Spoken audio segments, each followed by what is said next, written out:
everybody to my official podcast here on YouTube. This is the Perseverance Under Pressure podcast. And I want to start off by just introducing myself a little bit and giving you a little bit of my backstory so you have an idea of who I am and why I am operating this podcast. So my name is Chris Kalis. I was originally born in New Mexico. My father was in the Air Force. I moved to Massachusetts, which is where I grew up, Springfield, Massachusetts area for the majority of my childhood until I was about 21. My background is personally civil engineer on paper. I went to college for civil engineering, but during college I was pursuing my dream, which is what we're going to talk about in this first episode, is dreams. But I was pursuing my dream as a professional wrestler. Yes, the WWE type of wrestling, the TNA, the WCW old school type of professional wrestling, the entertainment wrestling industry. So that was my dream. That was my passion. That was my goal for a career. So as a child who was drawn to the physicality, the storytelling, the athleticism, I was in school for engineering. And then after school, I got a job as a draftsman, and I couldn't sit at a computer for 8 hours a day. I couldn't do this 5 days a week. I have got the computer here, and I can't stand doing the back end and computer work that needs to get done. So I was always into health and fitness. I started really getting into the gym when I was about 16, and it really felt good. So I wanted to do personal training. I wanted to work in the health and wellness field. I started doing the training to become a professional wrestler when I was 17. So the gym was important to me. Professional wrestling was important to me. By the time I got to college, I was 19, 20, and I was already 2.5 years into professional wrestling, and that's what I wanted to focus on. That was the dream. I understood getting an education, having a background in case your backup plan needs to be activated, but I wanted to focus on what I wanted to focus on. So I ended up moving to Connecticut in 2007, 2008 with an ex-girlfriend at the time, and I was pursuing professional wrestling. And in moving to Connecticut, I had to look for jobs. So I was interviewing at architectural firms for my degree, and I was interviewing at gyms. I was going through my personal training certification. I decided that that's what I wanted to do.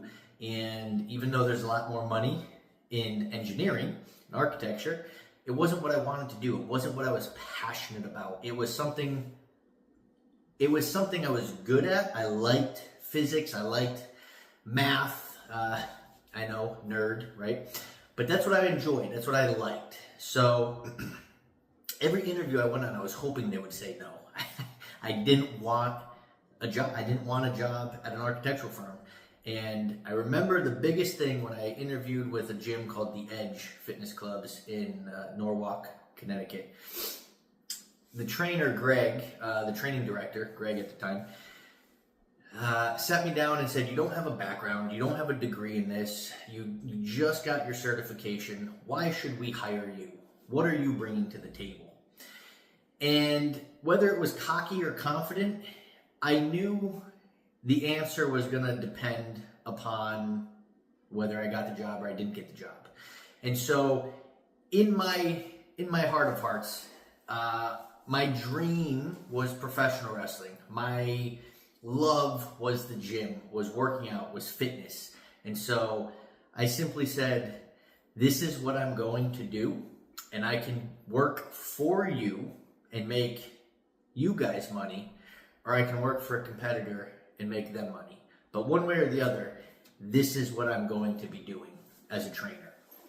And so he really loved the answer. It was a genuine answer from my point of view. It wasn't something that, if you don't give me the job, I'm done. I'm gonna go back to a desk. It was, no, this is what I'm gonna do, and either you're gonna see the value in what I can bring to the table, or I'm gonna bring my value to another company who's a competitor. So I got the job. I started doing personal training. It was a struggle. I was good at fitness. I was not good at selling. I was not good at sales. And later in life, I eventually came to realize that everything we do is selling. We're selling ourselves all day, every day. But I had to get myself into this sales mindset and understand that a little bit more. So anyways, long story short, I became a personal trainer. My goal was professional wrestling. I was wrestling every weekend. I was training wrestling school and taking bookings, and I was wrestling pretty much the New England circuit between Connecticut, Massachusetts, sometimes New Jersey, sometimes New York. Furthest I was out in Michigan and Ohio. But my dream was wrestling. So my focus, my intention was on fitness, health, diet, physique. It was everything that I was focused on, understanding this is what I'm going to need to do to get to this next level. Okay? So, with that being said, I went through some personal issues in my life, girlfriends, ex-girlfriends at the time, and eventually I left the Edge. I think I was there for about 3 years. Took a job at Equinox. Equinox is a well-known higher-end gym. Absolutely hated it. I hated it, guys. I'm not going to lie to you. The environment was super cool in terms of the Equinox brand. The business model, I hated. I hated working for somebody. I hated trying to hit the goals. I hated everything about the management that I was working under. And the competitive environment that they created. It didn't feel like we're here to support everybody and each other and we're building. It was you're competing against the other trainers. And it wasn't something that I liked, but I took the job because you had to get your own clients. You had to build your business. And that was something I was not good at the Edge. Clients came in, they signed up, they put clients into your schedule, and all you had to do was train them and then hand them off to the front desk. They would sell them, hopefully, on your training packages, and you would be good with the new client.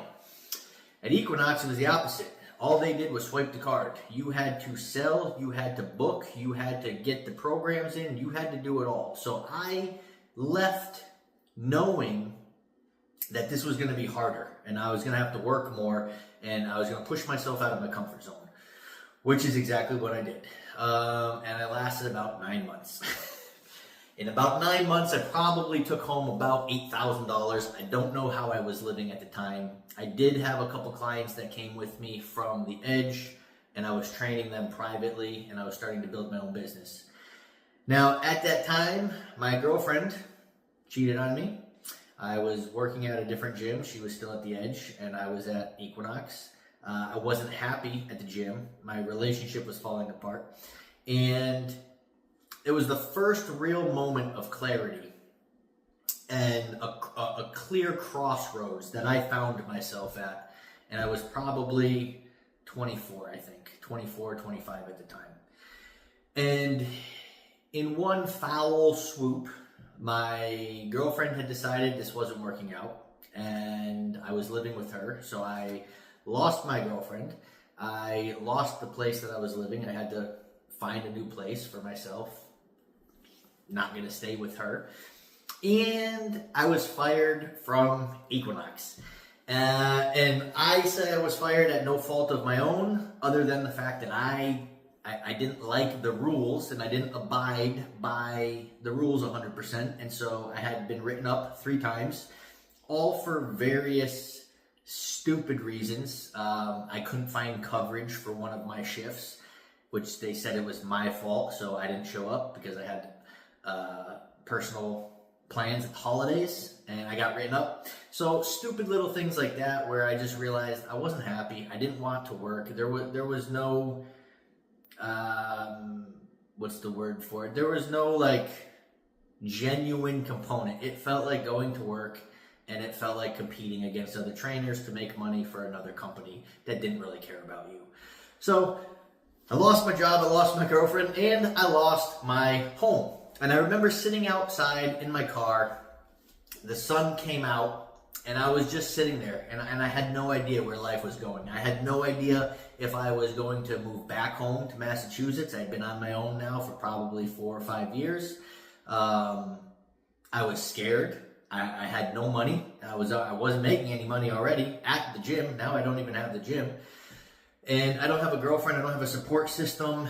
And so in that moment of clarity, while everything was removed, I was trying to hold on to the girlfriend, to the relationship, to the gym, to this, to that. And I was spreading myself so thin, and I was so worried about losing any one of those things that I lost all of them, which was the best thing that could have happened to me. Because in that moment, the clarity of there's nothing to fight for. I don't need to keep holding on and exhausting myself, because the universe, God, spirit, source, whatever you call it, removed these things from my life. And I felt scared, but excited. I felt free. I felt like a weight was lifted. There was nothing that was in my control. I didn't need to hold on to anything anymore. It was just gone. And it was in that moment of clarity that I said, I have nothing else to do but build this company. And I started my personal training company. It was called Frost Fitness. My wrestling persona was Christian Frost. And I came up with the acronym FROST. Fitness relies on specialized training. And so I came up with Frost Fitness, and I hustled. I grinded. I started a website. I started investing in myself. I started investing in my business because I was tired of working for somebody else and having to hit goals for somebody else to be rewarded with crumbs, right? Honestly, trainers don't make much. And I was lucky at the time. With the Edge, I think I was making about $32 or $27 with commission training. But I decided I'm going to build my own business. I'm going to work for myself. It's something I've always wanted to do, and this is what we're going to do. So I went out on my own. I started personal training. I moved out of my girlfriend's house, my ex-girlfriend's house. I got my own apartment. It was great. Fully unfurnished for about the first 6 months because I couldn't afford anything. I didn't need anything other than the mattress on the floor and the desk that she gave me, and I would have my computer, and that's what I would watch some DVDs or YouTube, and I would sleep on the mattress on the floor. And but I had my own place. I was paving my own path. I was carving my own destiny, right, into building something that was mine. And I didn't have to work for anybody, and I didn't have to answer to anybody. It was for me.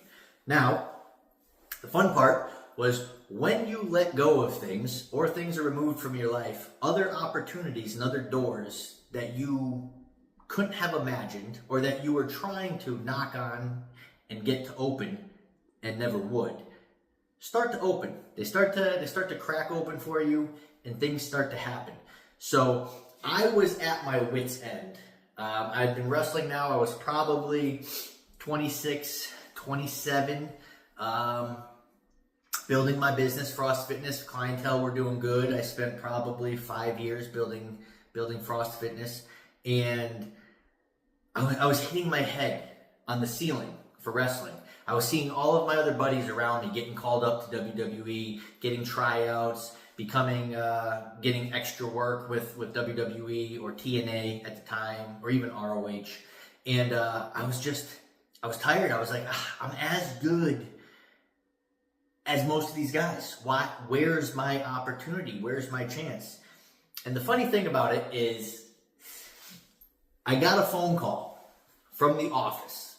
I was sitting at the gym in between clients, and I'm listening to this voicemail, and I get a phone call from this woman, Amanda, from the WWE office. Headquarters are in Stamford, Connecticut. I worked in Norwalk, pretty much right down the road. And I didn't believe it. She left me this message saying she came across my profile. Would I be interested in being scheduled to work with them for Monday Night Raw in Boston and Tuesday Night SmackDown in Bridgeport, Connecticut? And I tried calling back, and it was after hours, so I got a voicemail. I left her voicemail, and in my head the whole time, I was like, "This is a rib. This is a prank. Somebody's pulling my leg. One of the guys are fucking around and pretending to be the office." And so I didn't really put any credibility into it. I was like, okay, well, I'll call back and whatever. Left a message. I got another call back the next day. She called back, left me a message. I was training clients. And so we played phone tag for a couple times until I finally got her on the phone. And I remember she asked me, are you interested in Boston and Bridgeport? And I was like, yeah, absolutely. And she's like, you sound hesitant. And I was like, is this a joke? And I just asked her, I said, is this real? Is this a joke? Is this a prank? And she started laughing. She goes, no, why? And I said, because I've submitted my material. I've sent in videos. I've sent in my application, my resume. I've been trying to get a phone call for 5 years. And she just laughed and she goes, no, actually, I was looking through your profile on our website and I noticed that you were a trainer at the Edge. And I used to go to the Edge. And I remember seeing you and your hairstyle and the mohawk. And I remember that you were a trainer and I had seen you personally. And so I clicked your profile and I called you. And it was in that moment as well, like the moment of clarity when I left the gym, when I was fired from the gym and I started my own company. It was that moment of clarity that everything up until that point in time had to have happened the way that it happened in order for this moment to occur. Had I never moved to Connecticut, I may never have been called from the office. Had I never left the engineering world to become a trainer and worked at the Edge in Norwalk, Connecticut, the woman, Amanda, who was a member at that gym would never have seen me. Maybe she would have been scrolling through and scrolled right past my profile if I had never been a trainer there or if I had worked for the competition. Now, maybe I would have gotten there quicker, but maybe I would have never gotten there at all, right? So circumstances and opportunities are always going to come from places you have no idea. The path that is laid out in front of you, there's no possible way for you to even fathom where something will come from. And it might take 10, 20, 30 years of laying the crumbs to get to where that's supposed to happen. Having to go through all of these other obstacles, these challenges, these things that make no sense in the moment to lay the foundation for what's supposed to come or where you're supposed to end up. So, anyways, I ended up in WWE working on and off for them. I never got a contract offer, but I was on and off for about 2.5 years, 2 years from 2010-11 to about 2013. And at that time, it started to lose its appeal for me. At that time, I started to really not enjoy it anymore. The passion that I had for it was gone. And you realize there's always another level. So now I was being booked pretty regularly as an extra for WWE. They kept calling me back. But there was the next level. How do I get a contract? And then if I do get the contract, I have to move myself down to Florida and I got to start at the bottom of the barrel in the developmental territory and then hope to get up to TV. And then when I get to TV, hope to get to the bigger brand. And when I get to the bigger brand, hope to get the title shots. And there was always another level. And honestly, I started injuring myself. I started taking some bad moves in the ring. And I suffered cervical compression. I tore my PCL, partial ACL in my knee. My rib cage is all jacked up from 12 years of throwing right punches and clotheslines. And it was one of those things that the dream that I had as that 16-year-old boy was no longer the dream in the 29-year-old version of myself. And that was a tough pill to swallow. That was who I was. That was my identity for the majority of my life up until that point, from 16 until 29, 15 years almost. My identity was wrapped into being a professional wrestler. And when I stopped wrestling and I decided that I needed to do something different for myself, I was scared. And it was worse than it was when I lost my job at the gym, and I lost my girlfriend, and I lost my home, because now I was losing what I thought was myself. I had no idea who I was as Chris Kalis. I know who I was as Christian Frost. I had spent almost 14 years as Christian Frost, putting on this persona and putting on this mask. But I had to figure out who I was. And so when I turned 30, whether it was my first midlife crisis or whatever it was, whatever you want to call it, I ended up going to a silent meditation retreat in Washington State. And it was 7 days in silence. And for me, my soul just needed to go somewhere new, be around people and things that I had never seen before, push myself out of my comfort zone, and really realize I need to find myself. I need to figure out where my 30s are going. And as I film this right now, I am 39, and in 2 months I will be 40. So we're talking about a 10-year journey of when I left the persona of Christian Frost and when I started to find who Chris Kalis really was.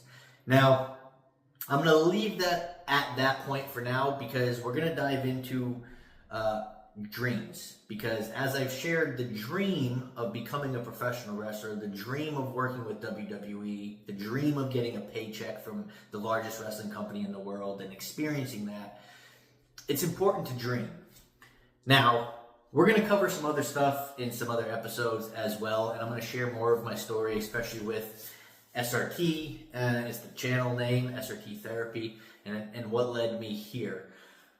But to discuss dreams, dreaming is a mental act, okay? It takes place on the mental plane. It's not physical. So you have people that tell you, if you dream it, you can achieve it. If you believe it, you can achieve it. What they leave out is a dream without action is nothing. It remains in the mental plane. If you drive by a cemetery is one of the most valuable, richest places on the planet. And it's because the people who have died, their dreams, their hopes, their aspirations, a lot of them have died and been buried with them, never coming to fruition because of fear, because of inaction, because they dreamed a good dream, but they didn't take action. So if you believe it, you can achieve it, absolutely, but you cannot achieve anything without the action.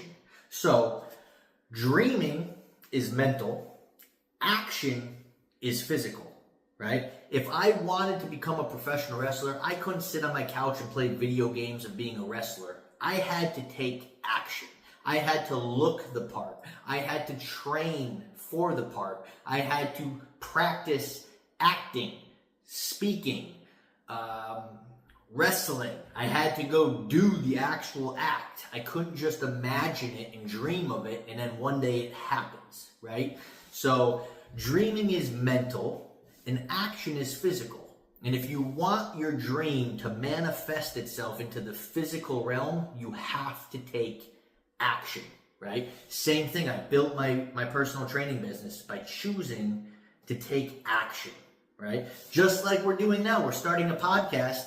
There's 1,001 podcasts out here, but I'm choosing to take action. I want to share my story. I want to reach more people, and I'm going to start building this YouTube channel and this podcast, whether it's 2026 or I should have started in 2016, it doesn't matter. The act of taking action is what's going to set you up for building the dream, manifesting it into the reality that you get to live in the physical, not just the mental, okay? So without action, I got my little notes here. Without action or movement, there is stagnation, right? So when you think of stagnation, if you think of water, water represents life. It's fluid, it's flowing, it's always moving. Rigidity represents death. Your body becomes hard, stiff. There is no movement. There's an absence of movement. There's an absence of action. You become stagnant. and you're rigid. That represents death. Water represents life, right? Fluidity. So when water becomes stagnant, it becomes a breeding ground for viruses, for bacteria, for harmful pathogens that are able to produce, reproduce, grow in a stagnated environment because there's no movement, right? It's not flushing, it's not moving, it's not fresh. It becomes stinky, smelly, moldy, all that fun stuff, right? So if water becomes stagnant and it starts to poison you, you're not going to drink stagnated water with virus and bacteria and everything else in it. It's not good for you. If you become stagnant in the mind or in the body, it's poisoning yourself.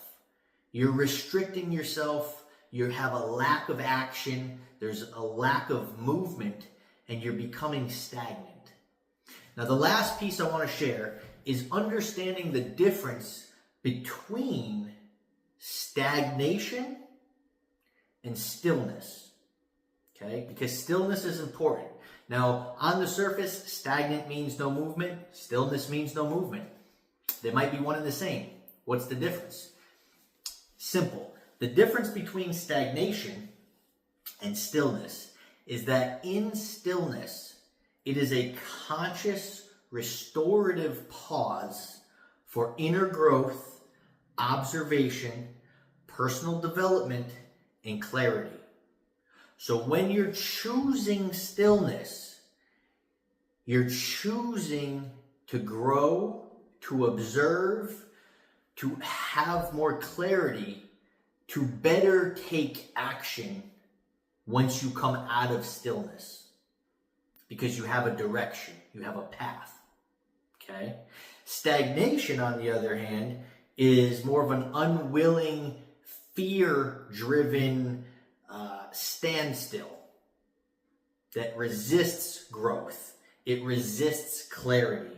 It leads to the feeling of being stuck or running in circles, right? So when you are in a relationship and it feels stagnant, not still, but stagnant, there is no growth. There's no opportunity. There's no clarity. It's just stagnant. And that's where we start to die, right? Metaphorically, physically, stagnation, rigidity. We start to die. Our minds start to suffer. Our body starts to suffer. And we become a former shell of ourselves. We become more empty.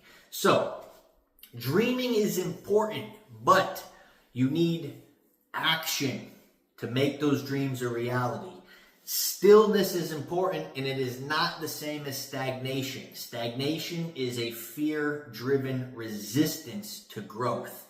Stillness is a conscious opportunity for clarity, growth, and observation so that you can take action in the right direction or the more efficient direction that you're headed. So thanks for watching this podcast, guys. This is episode 1 of Perseverance Under Pressure. I look forward to seeing you guys in the coming episodes. Our plan is to do these once a week, hopefully, and we will get that up and running. Please do us a favor. Hit the subscribe button. Hit that little notification bell, and if you could share this with people that need to hear it, that would be awesome. If you could just comment on it, it would help the algorithm as well, whether you thought it was good, bad, you find my story interesting, you think I talk too much, please leave your comments, please hit subscribe, please hit the notification bell, and I will see you in episode 2.